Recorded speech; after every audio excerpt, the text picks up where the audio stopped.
Hey everyone, in this video we're going to go over and introduce you to the new Publish tab in Indition Forms.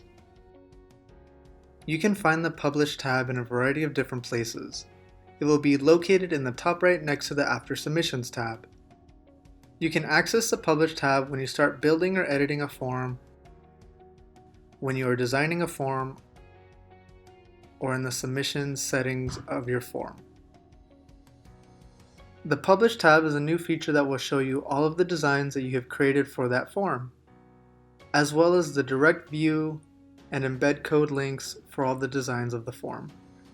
In addition to that, it notifies you if the design is mobile compatible. And in the Actions column, it gives you the option to view your design using the magnifying glass icon or to edit your design using the pencil edit icon. So it is a great way to see all of the designs that you have made in a quick and easy manner while giving you the option to edit them if you need to. Thanks again for watching, and leave a thumbs up if you found the video useful, and subscribe to our channel to see when we release our next video. Thanks again, and see you in the next one.